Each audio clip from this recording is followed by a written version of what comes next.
Kitab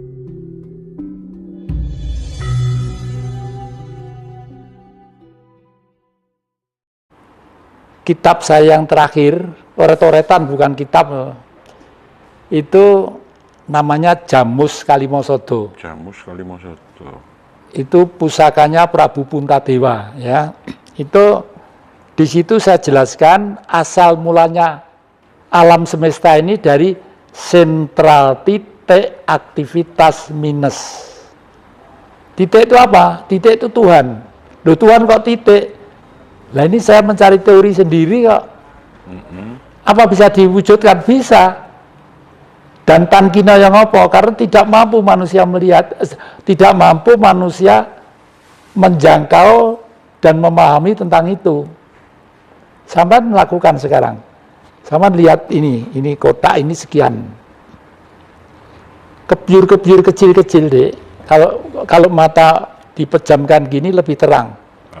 Ada kuning bersinar, sinarnya hijau, merah, putih, dan sebagainya. Yang kuning bersinar itulah yang sebenarnya disebut manusia itu Tuhan.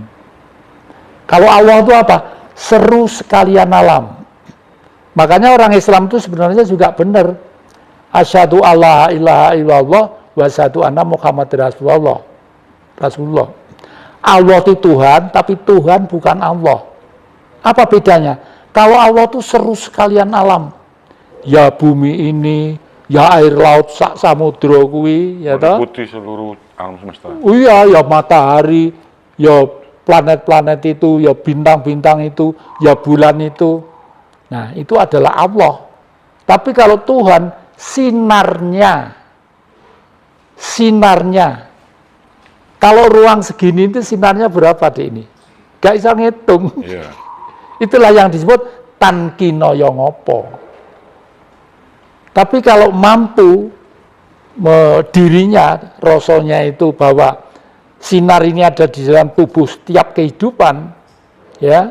Lalu kehidupan semua titah itu, anjing, babi, celeng, kerbau, ya, banteng, gajah, sapi, buaya, rumput, cacing, semua mendapat sinar. Buktinya apa? Buktinya hidup. Hidupnya rumput hanya berkembang karena disinari oleh matahari. Matahari itu roh, pemberi cahaya dan pemberi kekuatan. Karena bentuknya material rumput, diberi sinar roh tadi itu, dia bisa berkembang. Banyak, semakin banyak, semakin banyak. Rumah itu tidak pernah dibersih, lama-lama lumutnya kebek. Ya karena dapat sinar matahari. Ya toh? Nah, kalau sinar tadi bersinar sama cacing, ya bisanya cuma uget-uget gini. Berdiri nggak bisa.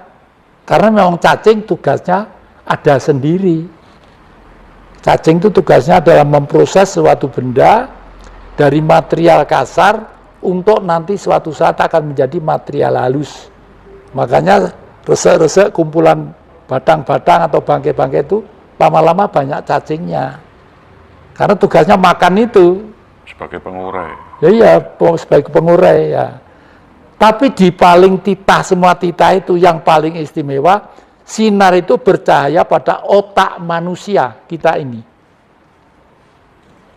Di tengah-tengah kepala, ini otak kanan, otak kiri, otak belakang.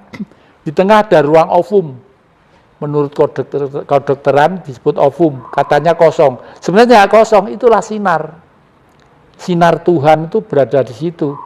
Oleh karena itu manusia itu istimewa, karena sinar itu diberi perangkat 11 miliar simpul saraf di dalam otak. Dan setiap simpul saraf melayani 25.000 saraf. Makanya manusia itu membuat apa. Ini dulu waktu balok mungkin harganya berapa saat truk? Katakanlah 5 juta. Tapi setelah menjadi ukir-ukiran ditata seperti ini, harus digarap dulur-dulur dari Jeporo, mungkin harganya sudah puluhan juta. Itu karena otak manusia. Begitu. Nah makanya leluhur kita menata budaya itu lewat pagelaran Wayang Purwo. Wayang Purwo itu satu, menata sistem pemerintahan, kedua kali menceritakan asal-usul kehidupan, bumi, isi, dan struktur keadaan hukumnya. Yang ketiga adalah masa-masa terakhir zamannya yang akan datang. Nah, mungkin leluhur kita itu juga sejenius Marxis tadi itu. Cuma leluhur kita menggambarkan lewat satu budaya. Kalau Marxis cuma teori aja. Tese, antitese, sintese. Hari ini tantangan dan kesimpulan. Itu. Oke, Eyang. Sekarang kan bulan puasa ini, Eyang. Kalau menurut pendapatnya Eyang itu mungkin ya tentu dikaitkan dengan khazanah ilmu Jawa. Pendapatnya Eyang terkait masalah puasa itu bagaimana kalau dikaitkan dengan ilmu Jawa? Ya, seperti apa? Bagi orang Jawa senang adanya bulan puasa ini ya.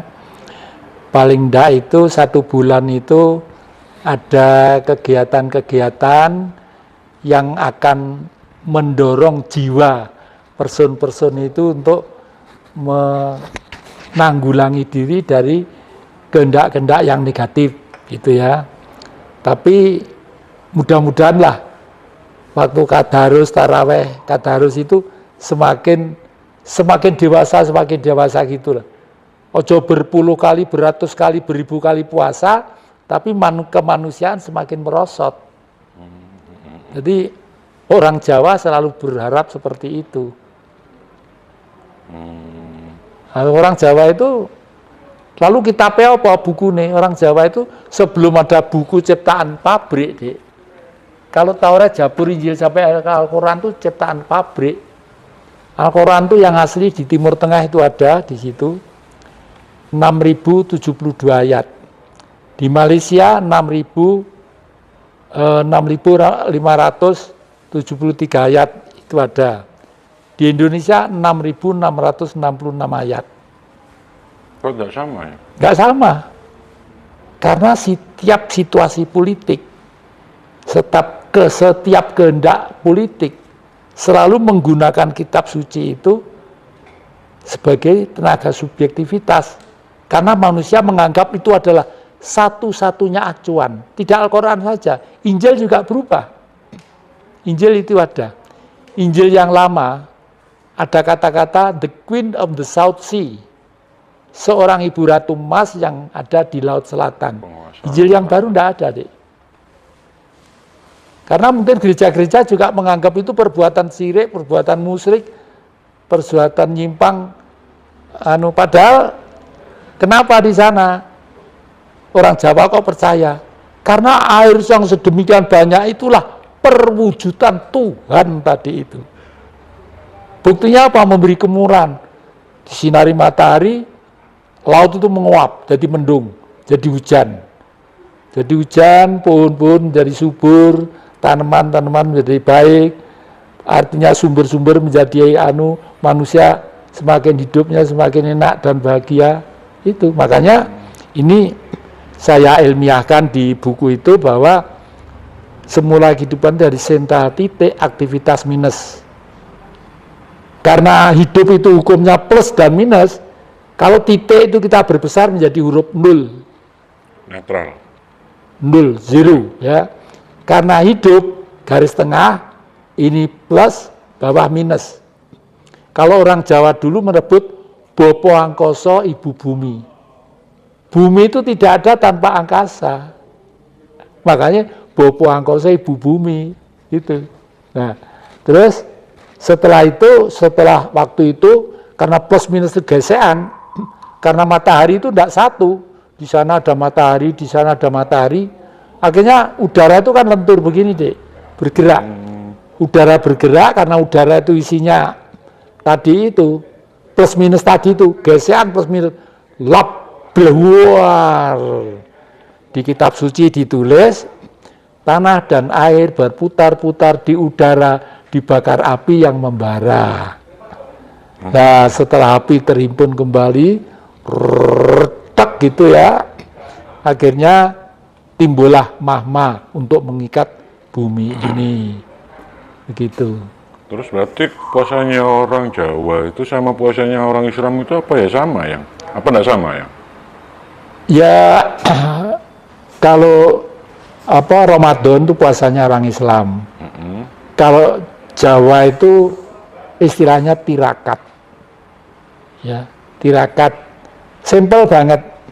Satu, jangan makan dan minum yang merusak jiwa dan raga.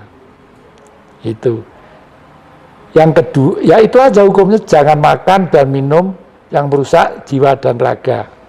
Kalau kita tarik ke belakang, si Jawa itu kelihatannya pada waktu 500 tahun sebelum Masehi itu masih hidup di lembah gunung Himalaya sana, ya, India sebelah utara, agak ke utara. Di situ ada si Jawa yang orang sana menyebut Siddhartha Gautama, yang selanjutnya disebut Sang Buddha. Maksudnya orang Jawa gimana ya? Jawa itu kan karena di sini itu banyak gunung-gunung berapi, Dik. Akhirnya kan eksodus. Ribuan tahun yang lalu eksodus kemana-mana. Tapi Jawa itu adalah manusia yang pertama kali tercipta atas kehendaknya. Manusia yang tercipta pertama kali atas kehendaknya. Saya pakai sedikit istilah Islam, misalnya Allah. Pada waktu Allah berkehendak atau Allah Bapa berkehendak membuat alam semesta, ya, akhirnya beliau kan berkhayal. Lah alam terus kalau saya membuat ciptaanku hidupnya di mana? Dibuatlah bumi. Pada waktu bumi sudah tercipta oleh beliau berbentuk sinar, ya, lalu jelek ke bumi menjadi sosok manusia. Menjadi sosok manusia. Nah, inilah yang orang Nasrani menyebut Tuhan Yesus. Lalu Ibu Maria itu siapa? Ibu Maria itu wanita suci. Apa itu? Bumi ini loh. Bumi itu wanita suci. Artinya wanita yang masih suci banget, masih tumbuh-tumbuhannya indah, keseimbangannya ini indah, rumput-rumputnya indah, bunga-bunganya indah. Kalau di dalam cerita Jawa kuno atau Hindu kuno disebut Parwati. Sebelum Parwati menjadi cantik disebut Sati. Kalau di pewayangan disebut Betari Durga. Durga itu wanita, bumi itu wanita. Maksudnya disebut bumi. Ibu bumi, Bopo Angkoso. Kalau orang Eropa menyebut Motherland. Sama sebenarnya, karena wong Jawa ini nyebar di mana-mana. Eksodus kemana-mana ya. Iya.